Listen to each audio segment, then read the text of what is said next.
Mojito-style wine.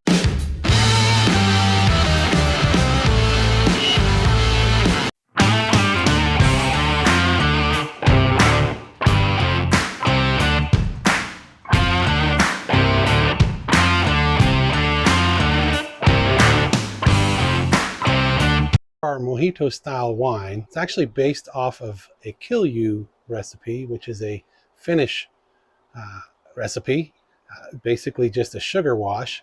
We're going to alter it a little bit and make it styled after the popular mojito drink. Why are we doing this, you might ask? Well, that's a good question. So since I started making wines, meads, ciders, and beers, I've tried to style a drink after each of my family and friends whenever possible. And my daughter's boyfriend doesn't really like beer or wine or whiskey, but he does like mojitos. So I thought, let's make a mojito style wine. So the kill you or sugar wash, or in this case, mojito wine, is a simple recipe. It's basically just sugar and water and yeast. Of course, we're going to add some ingredients to give it that mojito flair. So let's get started. So what we need is, first, my list. So as I've mentioned in other videos, I always make a list of everything that goes into the brew in case I want to make it later. Well, I've made this before.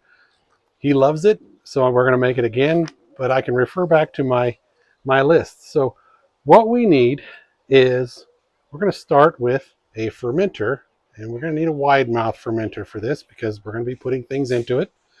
And we need, I'm going to set that aside for a minute. We need 2.5 pounds of sugar.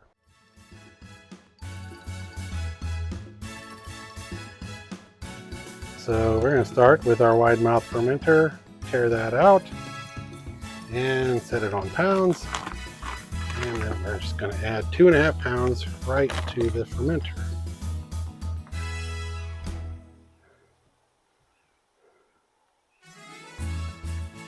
You might say 2.5 pounds. Boy, that sounds like a lot. And it is, but the yeast will consume most of it. We want to get the alcohol content up and yet still have some sweetness. So as you know, mojito is sweet. Shooting for 2 pounds 8 ounces, and there's our 2 pounds 8 ounces. 2.5 ounces. All right. Next, we need 1.5 ounces of fresh mint, muddled. This is about as fresh as I can get in our grocery store, but I should grow it in my garden, but I haven't got that far yet. Muddled just means kind of crushed up a little bit. Oh, we're kind of throwing it all over. Kind of releases the oils in the mint. Oh, it sure smells good too. Stems, leaves, we throw it all in. That adds to the body of the drink. There's not going to be a lot of tannin in this because this is the only thing that really adds body to it. But a mojito is a light drink anyway. It doesn't have a lot of body. But we're just going to throw all that in there, and missed a couple.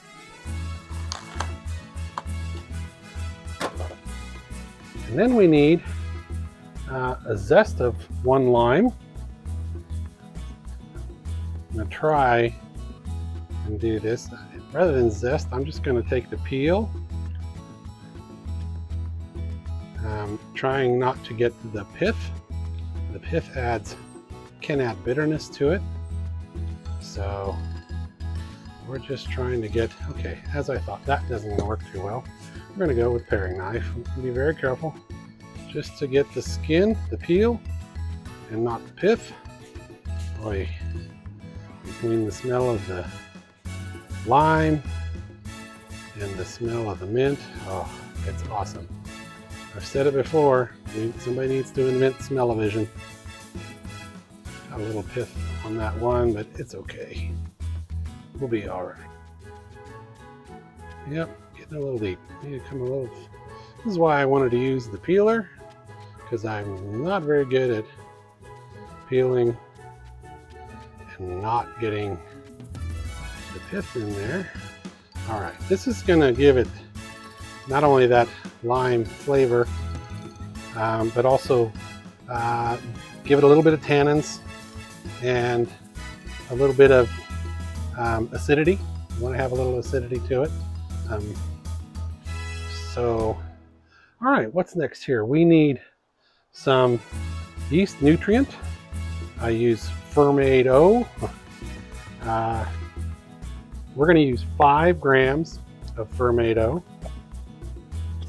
My scale doesn't go down that low. I need to get a scale that measures down to the micrograms, but 5 grams is about 1 teaspoon. So we're just gonna 1.04 teaspoons. So we're just gonna level off a teaspoon. It's okay if we get more. I used to only use just a couple of grams of Fermento, but I found that a little more helps, especially in this. There's not a lot of nutrients in this drink, so we need to add some to it. We need a little bit of water. I like to add some water to it and stir it up, get the clumps out. We're going to add water later, so this will just add to it. Just stir that up, get it mixed up real good, get the clumps out of it.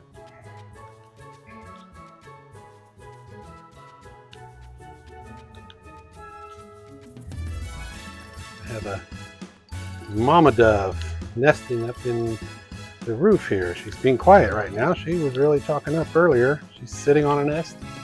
She's got some eggs in there, so usually she's talking. She wants to be on camera. She's peeking out, but of course you can't see her. It's nice to have an audience, live audience. Of course I have all of you folks, awesome audience. I just want to get most of the clumps out of there. If you don't get the clumps out, that's okay. Eventually the yeast will consume it. That's good enough. We're just going to go ahead and just make sure we get it all into our brew. Add our Fermento, our yeast nutrient. This gives the yeast something to munch on. Okay, next, we need our water. We need to bring this to a gallon. We can take it off of the scale. We're done weighing things. We just need to add water to a gallon. And this is a 1 gallon fermenter. It's actually, if you fill it to the neck, it's exactly a gallon. I don't expect this fermentation to get too lively, so I'm going to go pretty high. You definitely want to get above the shoulder, minimize your head space. That minimizes oxygen getting into your brew. Of course, in the beginning, you want oxygen. That helps the yeast get started. So we're going to just add, we've got 96 ounces in our pitcher. I've got it measured off here on the side. We're just going to add to our mixture here. Of course, with all of the other ingredients and displacement, we can't add a whole gallon of water, but we're going to get as close to it. We want a gallon of finished, or as close to a gallon of finished product as we can. We're going to get pretty close. I'm going to get a little, yeah, I'm going to go a little more. That is pretty close. There's about an ounce left in there, so we're going to stop there. I don't want to get too out of control. I need to get a spoon or a paddle or something to stir with.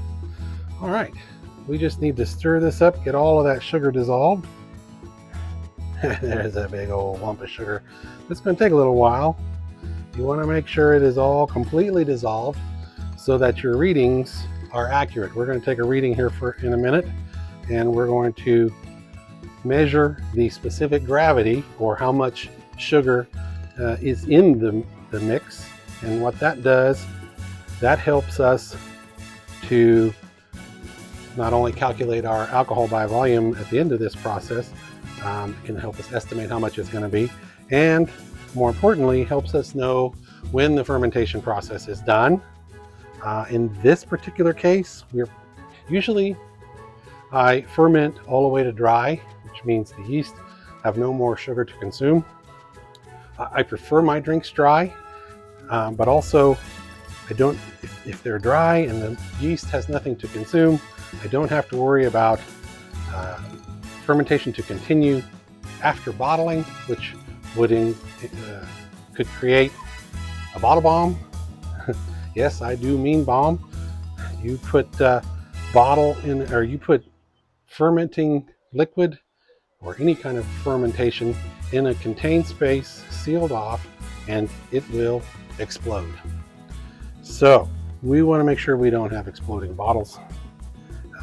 This one, however, is going to be sweet. We probably won't ferment all the way to dry, but we will use other methods later in the process to halt that fermentation so that we don't create a bottle bomb. I'd hate to give my daughter's boyfriend bombs to put in his refrigerator. So we'll just stir this up, make sure it's all the sugar is completely dissolved, and then we'll take a reading. Just checking my notes, make sure I didn't miss anything.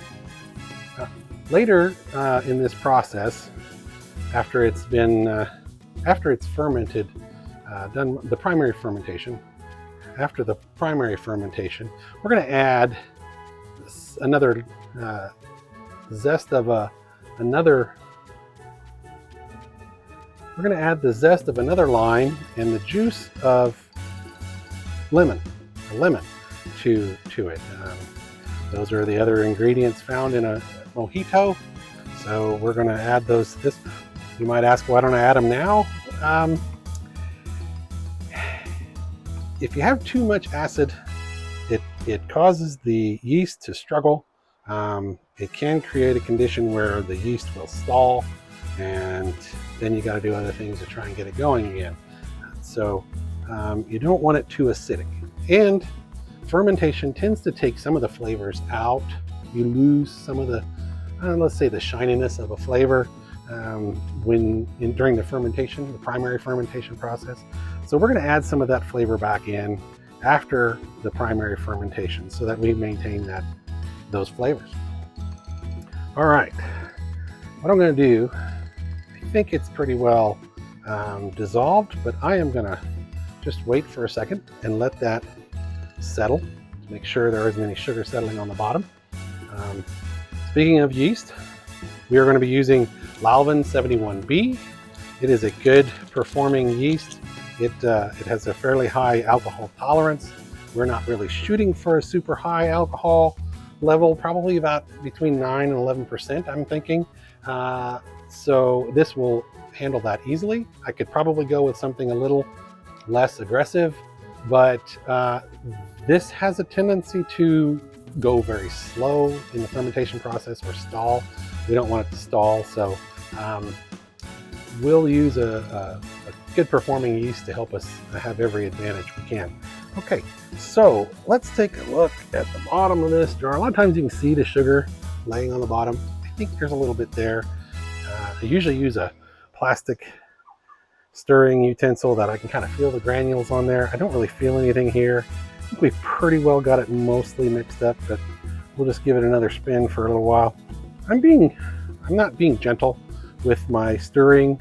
You want to have oxygen in the brew to begin with, to start off the fermentation process and give that yeast a chance to build colonies. You've got to have a lot of oxygen in your brew. Now this isn't really creating a lot of oxygen. I could blow bubbles in there. No, I'm not going to blow in there with my mouth. I could take the baster and blow bubbles in there. I might do that a little bit just to add some oxygen. There's going to be oxygen in there. It's a wide mouth. It's getting oxygen right now. I'm being very fairly aggressive with my stirring. Okay, let's take this out, make sure all of our mint is left in the vessel. Set that aside for now. We're going to take a reading. So to take a reading, we have our measuring vessel, our cylinder, and we have our hydrometer. I need to sanitize the hydrometer. I've sanitized this. I haven't sanitized my hydrometers. We're going to put it in the sanitizing tub here just off screen. Give it a few seconds in there. It doesn't take a long time. You want to be a little careful with the sanitizing. If you're using star sand, which is what I'm using, it is a little bit acidic and it can degrade plastics and rubbers like the baster. Of course, the hydrometer is glass, the cylinder is glass, so I'm not too worried about that. Although there is a plastic ring on it, it is kind of non-essential. Okay, and I'll take our baster. They have wine thieves that you can use to draw the liquid out and put it in here. This is like, I don't know, what, $2 at the grocery store or at Walmart. So I'm gonna get it down in there, get past the mint, and just draw up a baster full of our must. And we'll check our reading here. Okay, so the hydrometer is floating. And in my glasses, this is fairly high specific gravity or starting gravity. We are at, let's spin around where I can see it, 1.026. That's about where I was last time. Last time I made it was 1.20, so we're right on target here. So, because we sanitized this equipment, we can pour that back in. Don't need to be careful, we want oxygen in there. And drop this back into the sanitizer for the next run. Okay.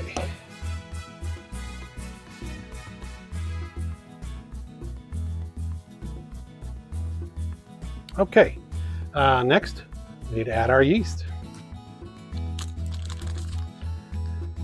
These packets, they're 5 grams. It says they're good to make 5 gallons. Would really only need, a fraction of it, a quarter, or sometimes I use half a packet. I'm going to use the whole packet. Again, I don't want this to struggle too hard. So, get that all in there.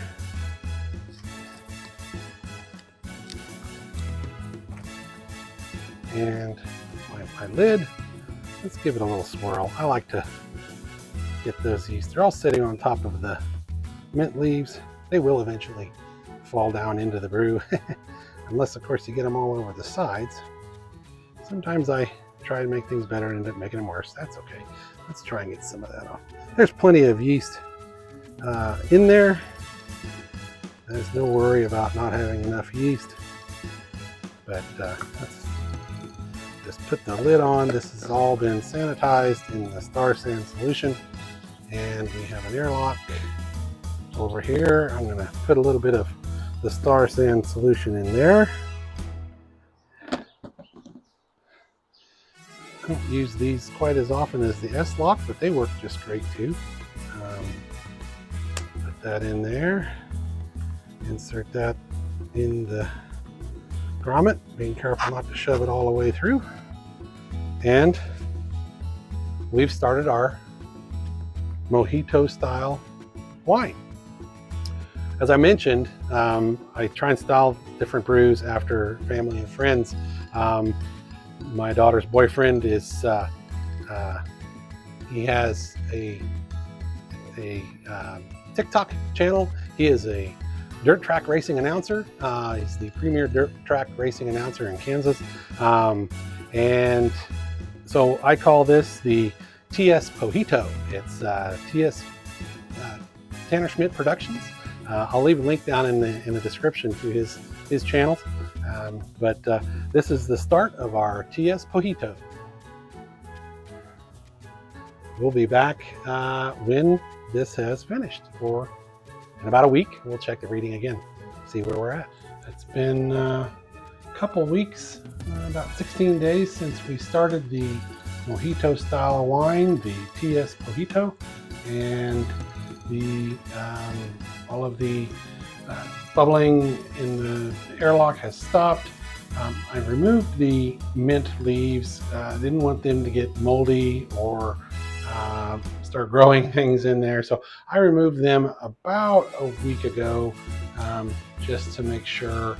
So they had pretty much extracted all of the mint flavor out of them, I think, by then. So that's why you don't see that in there. What we're going to do today, first thing we want to do is take a reading. When we started this, our specific gravity or starting gravity was 1.026. So that sugar has really secured that lid on there. Let's get this off and out of the way. There we go. Relieve some of the pressure. All right. It looks good in there. Nothing growing. It smells like, oh wow. It smells like a mojito. That's what we're kind of going for. So let's get our hydrometer and our cylinder. Get a little bit of that out of there. It's all been sanitized in our sanitization bucket and our star sand. Let's see where we are with our specific gravity.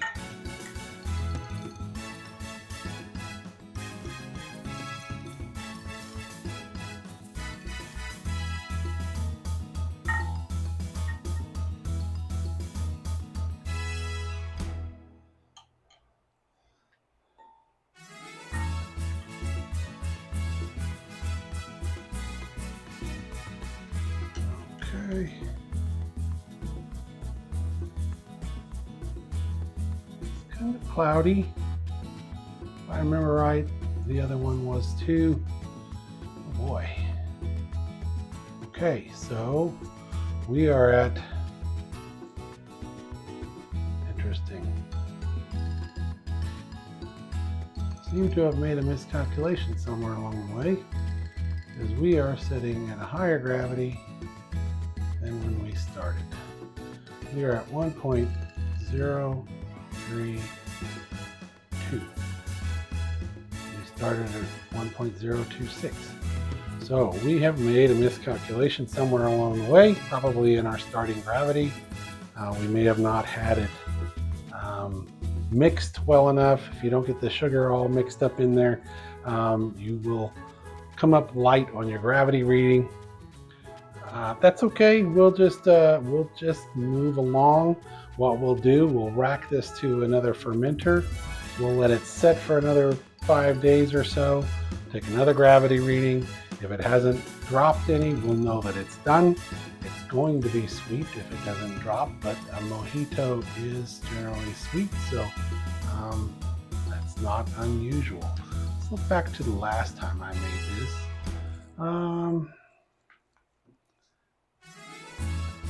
I think I see my problem. I missed a 1. So last time it was 1.120. That's what I did. I missed the 1. So we've dropped from 1.120 to 1.032. So it has dropped. We don't know if it's done. I better write that down, our specific gravity.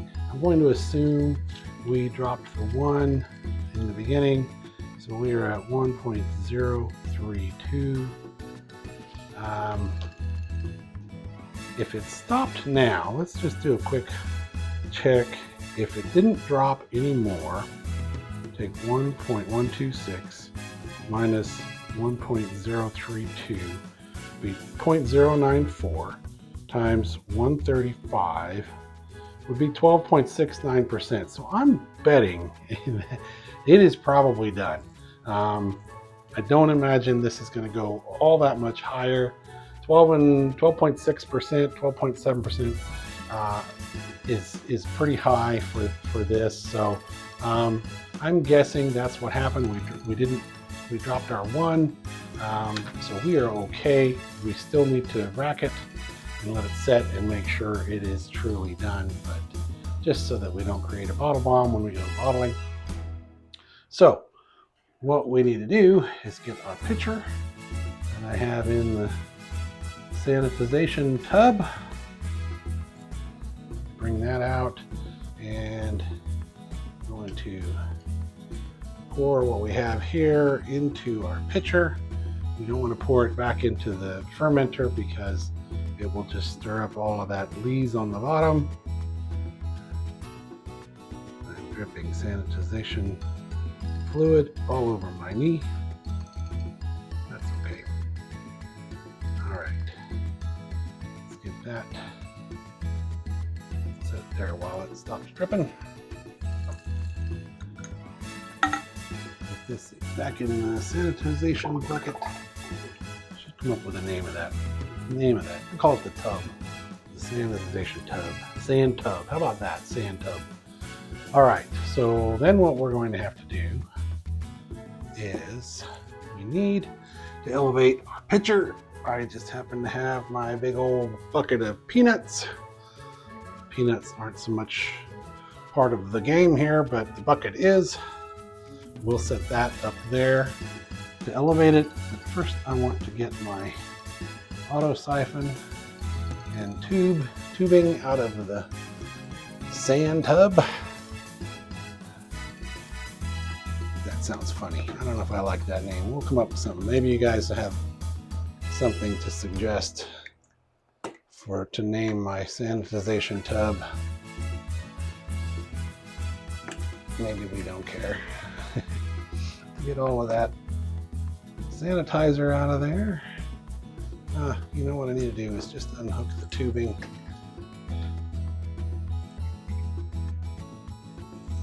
Stop fumbling around, Mike. Okay, let's get that there. Let's get our auto siphon out. Get all of that fluid out of there. Again, the Star San is food grade, food safe, so we don't have to worry about that getting into our wine. Set that up there gently so we don't disturb the lees too much. Some people say lease, some people say lees. I believe the correct pronunciation is lees. Another video where I described where that word came from. I think it was Greek. I don't know, I'll have to look again. But let's get that. I believe that was the wine, mead, cider, and beer. What's the difference video? If you want to check that out. It tells you everything you ever wanted to know about wine, mead, cider, and beer. Okay, so we put the one end of the hose in the pitcher and the other in the auto siphon in the fermenter about halfway down. We give it a few pumps to get it going, creating a gravity-fed siphon. If we can get our auto siphon to continue to work for us. Had some trouble with it, but it's been working today. I think we're working. I think we are flowing. So we'll just let that go. Yep, you always want to be sure and check your reading, check your gravity readings twice, write them down properly. I made an error in my recording on paper, but that's okay. We can fairly safely assume that our starting gravity was 1.126. So we're okay. We're doing just fine. We will probably come up a little short of a gallon. There's always some loss. That's just the cost of doing business.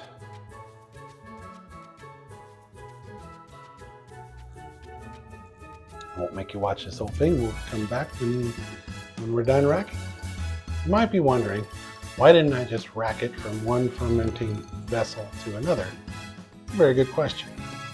I didn't have another clean one, so I had to clean the same one that we just used and reuse it. So I've got so many, I'm getting behind on my racking and bottling. So we're going to have a bottling day coming up very soon, but all of my wide mouth fermenters were in use. So we rack to a pitcher, clean the fermentation vessel out, sanitize it, and we're back in business. So let's get our airlock on there with the star sand in there.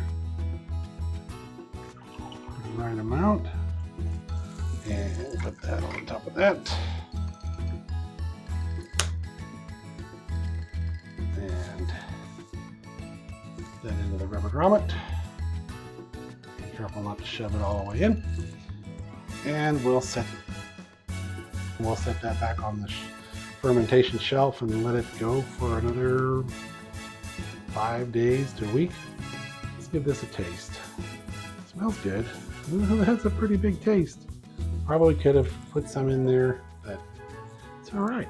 This is the last racking of the day, so you can definitely smell the alcohol. It's got that strong alcohol, strong scent to it. Definitely smell the mint in there. It smells like a mojito.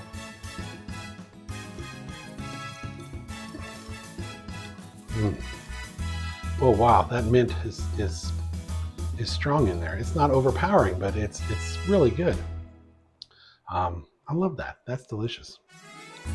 I'm not a big mojito fan, but this is good. I'm gonna enjoy that.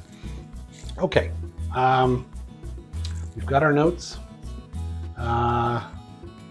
We will set this back on the shelf and we will check back in about a week. All right, we're ready to bottle our Mojito-Style wine. Last time we racked it to the pitcher and back to the fermenter. We took a gravity reading. We were at 1.032 consistently for 2 readings over about a week. So we know that it was done fermenting. 1.032, that'll be a little on the sweet side, but that's how a mojito is supposed to be. So we calculated our ABV to be about 12.6%. Pretty strong Mojito-Style wine. So we are ready to bottle. So we've got our bottles here. We've got a brand new auto siphon, and we have our pitcher. Everything's been sanitized in our sanitization bucket tub, and we need our handy peanut bucket for elevation. And let's get this off, get it out of the way, and get our auto siphon and tube assembled.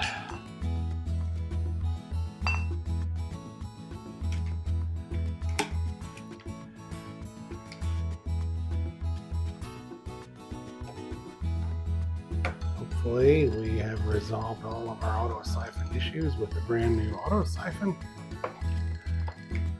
So let's put that in here for now, get that out of my way. Let's get this lid off. And elevated. It is kind of clear, about half of it is clear. It'll be a little cloudy, but that's okay too. So let's see. We also have our bottling wand, as you remember. It has the spring valve on the bottom. And you know what we're going to do?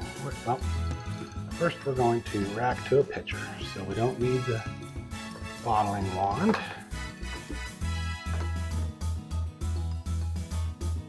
And have this handy clip for our auto siphon. We clip to the side of the bottle, that way we don't have any accidents. Let's get this about halfway down. Get that clip on the side of the fermenter. There we go. And I can do this one-handed and hold on to the hose. Let's get a few pumps going here. And we have liftoff. We are siphoning. I'm just going to slide this down. That clip is very handy. We left the cap on the bottom of the auto siphon because there is some lees on the bottom. So we'll just try and keep as much of that in the fermenter and get as much mojito wine as we can out of this. And there we are. Once it starts gurgling, you are done. Just pull the auto siphon up so you don't get the lees in there. Get the wine out of the hose. And that should put us right just slightly below 112 fluid ounces. Okay.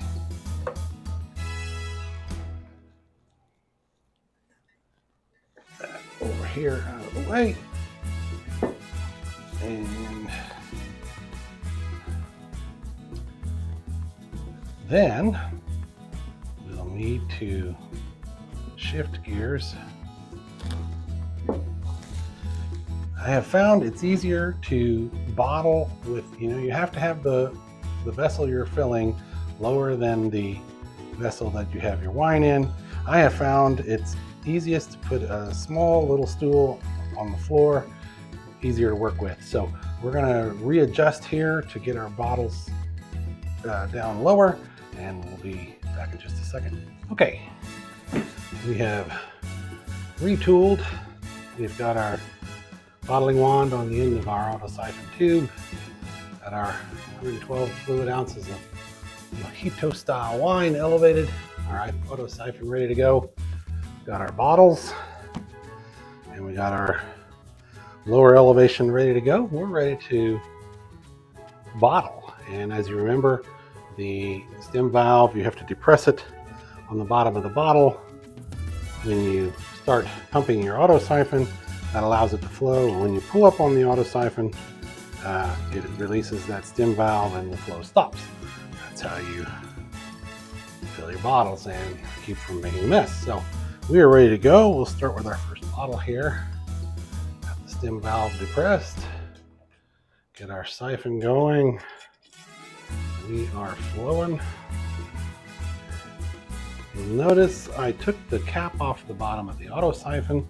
We're not worried about lees. We want to get as much as we can out of the pitcher. So we'll just fill as we go here. We should have 4 full bottles. And we'll just let it work. Remember, when you get just about to the top of the bottle, you pull up on the bottling wand and it stops. Let's get another bottle ready here.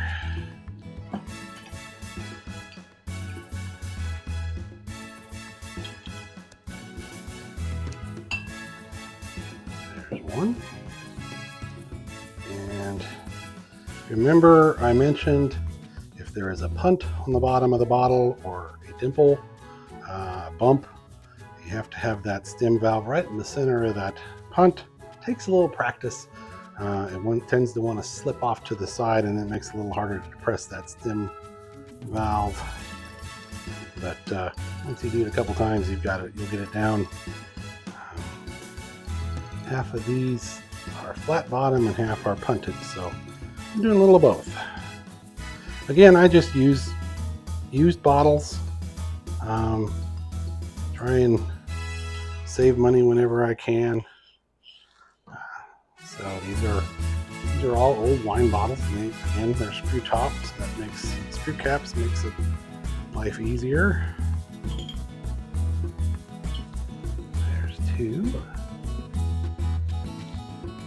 Always want to keep an eye on everything. Make sure nothing's about to pop loose. All the way down to the bottom of the pitcher. If you have someone to help you, it's always a little easier with a third hand. Just about when it pops over the top, you pull up. Last bottle. You may have a little bit extra for tasting.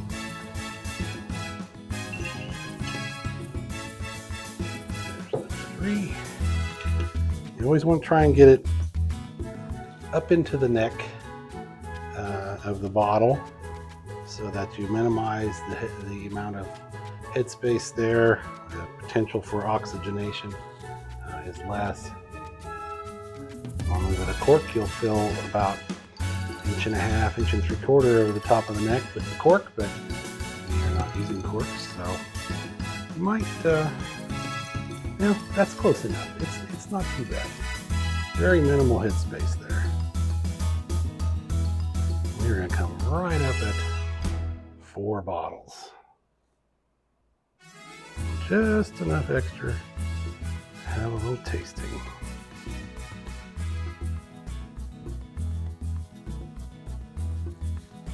Cheese dressing. So let's just give one of these a try here.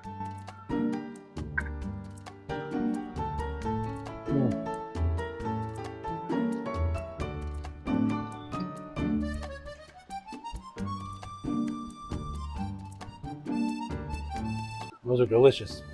Crispy, juicy, a little bit of smoky flavor to it. That's awesome. All right, that's going to be a big taste. I might have to share with Mrs. Smoking and Drinking. Or maybe this is the last shoot of the day. Maybe I'll enjoy the whole thing. See, we got 4 nice bottles, nice and full.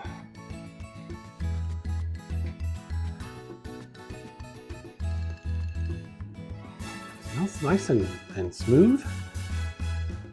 Fairly clear, a little cloudy, but that's okay. Cloudy doesn't affect the taste. If you can look past that, it tastes the same. Close your eyes, you would never know if it was cloudy or not. Let's have a taste here.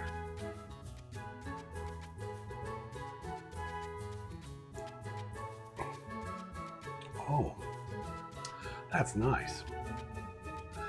You can definitely taste the alcohol. We were at 12.6% alcohol. It's not too strong, not too much bite. Definitely have that astringency from the citrus.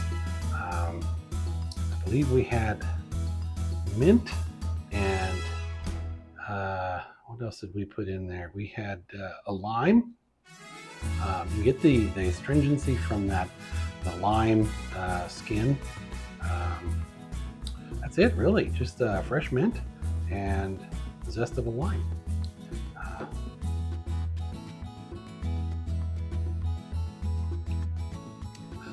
Not super sweet. It's not as sweet as I thought it would be at 1.032. Yeah, that's not too bad. I could have back sweetened a little bit. If somebody wants it a little sweeter, you could always add a little bit of sugar by the glass. That would be nice. So garnish that with an orange wedge or a lime wedge. It'd be real nice. So that's it for the Mojito-Style wine, the TS Mojito. Cheers to my daughter's boyfriend. Hope he enjoys this. This one's for him. And thank you for tuning in to Smoking and Drinking. Remember to like and subscribe and share, and leave a comment down below. Let me know what style of wine you like. If you have an idea for a wine you'd like me to try and make, or a mead or a cider, let me know in the comments. And until next time, Prost!